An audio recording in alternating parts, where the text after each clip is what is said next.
Point number one, allow your animals to be animals. Don't put them in containment like we've always done, and that's what we've conventionally done when we come to farming.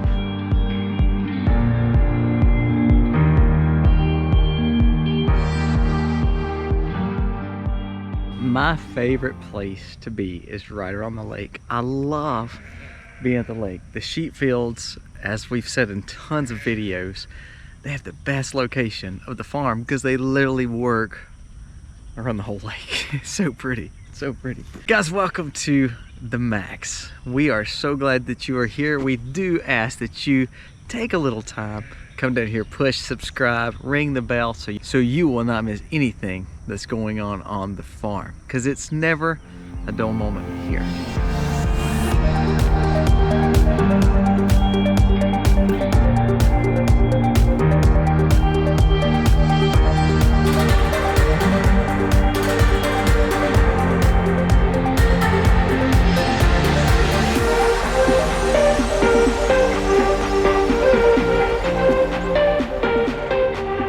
Sheep are moved. Look at this beautiful heavy green grass. It kind of brings to point number one. If you're raising animals, you have to make sure your animals are eating either 100% off farm or at least 50 to 75% off farm. So when we talk about ruminant animals such as sheep and cattle, then of course they can live 100% off farm. Our sheep and our cattle are 100% ruminant animals. They live off the hay or off the natural grass that we give them. Our dairy does get alfalfa in the stanchion. We wouldn't have to give it to them. We could also supplement hay, or we can cut them grass, but it's a way that we can get them into the stanchion. Ultimately, it's not something they depend on, but it's something that we can easily take away. If we feed these animals, it's just because we want them to be close to us. It's not any reason that they have to have the feed. So now let's go talk about omnivores, or talk about animals who are not full ruminant, such as our pigs, our chickens, any of those kind of animals. Even our rabbits. Our rabbits live strictly off our farm. But let's just center down on the chickens and pigs, because that's big situations. A lot of times people say, oh, they can't live off farm. Well, however, they really can. Now, if you have a chance where you can grow some kind of great quality feed for them, absolutely. If you can grow sprouts, or you can grow some kind of garden that's just for them, phenomenal. That's excellent. The main thing is you want to be where they're supplementing their diet or either eating holistically off the ground. Our pigs are in our forest. Our pigs are working different areas where they're used to eating grass. They're used to eating grubs. They're used to eating out of the forest, to where the feed that we're getting almost becomes the supplement. The main source of food is what they're actually eating daily. Same with our chickens. Now, our chickens in our laying house, we feed.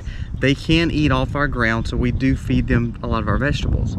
However, if we're talking survivorship, you think of our ducks, you think of our roosters, they are literally living off ground. We feed them a tiny bit of feed, and again, only just to entice them to maneuver. Our roosters literally eat off the ground.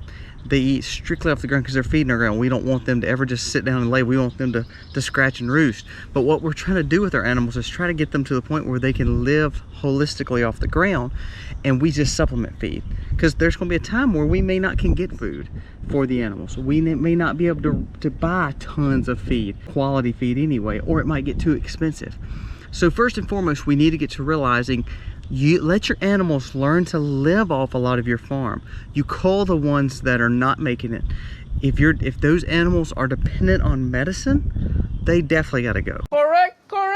Because medicine is one of those things that you can't let them depend on. They can't depend on being wormy and you having to deworm them. They can't depend on being sick and having lung issues or having respiratory issues. You need to cull them, or you need to get them off farm. They're never going to give you an asset on farm. They're always going to be a liability. So your animals are number one, to make sure that you are not only supplementing, but you are trying to get them primarily living off the ground, and then you're just supplement feeding them. Because guess what? There may be a time you can't get the feed. Point number one, allow your animals to be animals. Don't put them in containment like we've always done, and that's what we've conventionally done when we come to farming. Put them back in regenerative style measures where they're literally in nets. We're moving them around and they're getting fresh grass. Every 2 or 3 days, they're getting a brand new paddock. They have grass always in front of them, and these animals have not been treated with any kind of medicine. especially these sheep. So same way with the pigs. The pigs are in the forest. They are eating what we're feeding them, but ultimately we're feeding them a lot of scraps. We're feeding them a lot of our excess from our gardens, and they're eating out of the forest. Would they be thinner? Would we not have the big pork chops and bacon? Absolutely. But in a survival situation, I'm not really worried about big breasted chickens or, you know, 20 eggs a day. We're not worried about big pork chops. At the time, we're worried about feeding our family. So let your animals be animals. Learn to live naturally off the ground, and let your feedings be supplement, not primary. We'll leave the beautiful field that they have mowed down now back to a clover field.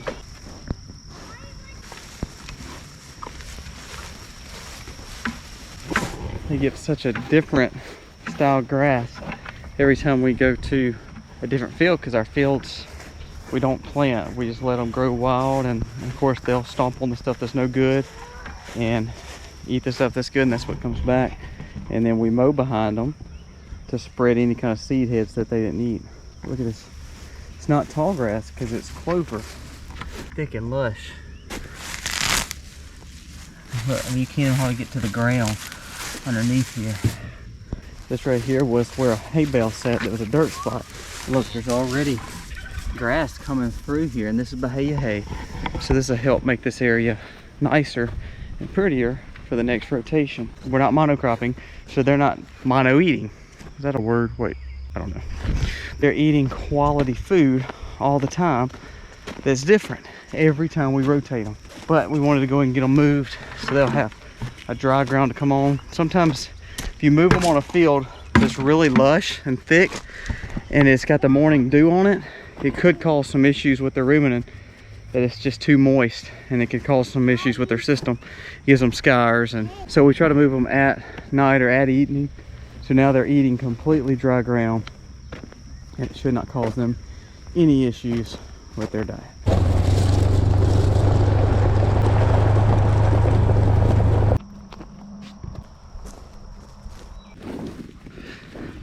Number 2, you can never grow enough. You know, I've waited years to hear somebody say that.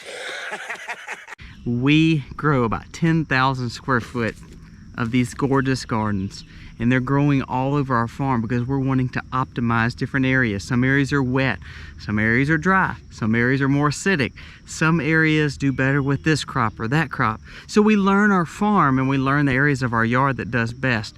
But you can never grow too much. So when you have a grass area and you think, hey, let's grow some more food, you need to. You can never grow too much. Ain't that the truth, son?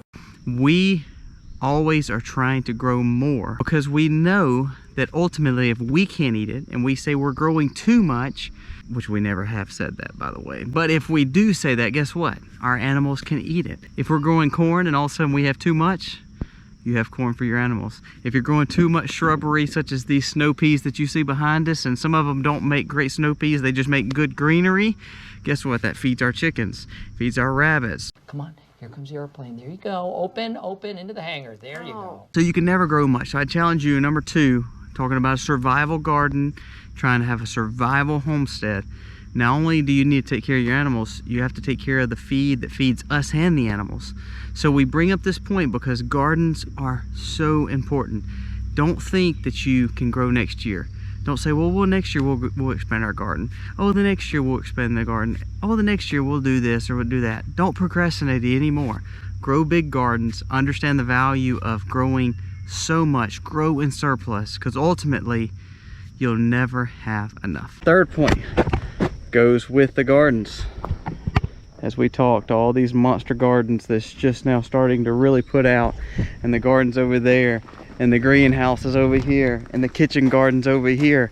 We have gardens in every point of our homestead. Now let's talk about surplus. When we have abundance and surplus, topic 3, do not rely on freezers. Do not rely on one size fits all of putting your food up. Do not preserve one way. You preserve one way, you're putting all your eggs in one basket, then guess what? It will blow up on you. You will drop the basket and the eggs will bust. And that can be hard to hear.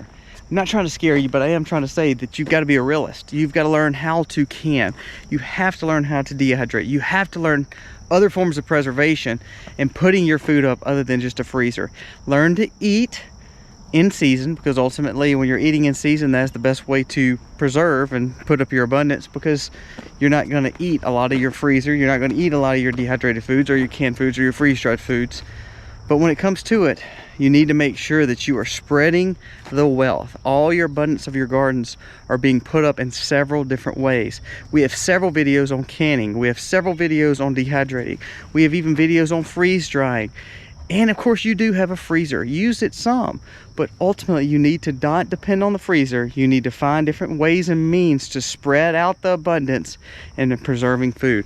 Find ways to cure, find ways to ferment, find ways to do more with your food, because when you can put it up in several ways, that means you have more food, more ways to get to that food when it all comes down to it. The freezers go down, the grid goes down, you have canned food. If all of a sudden you run out of your canned food, you have dehydrated food.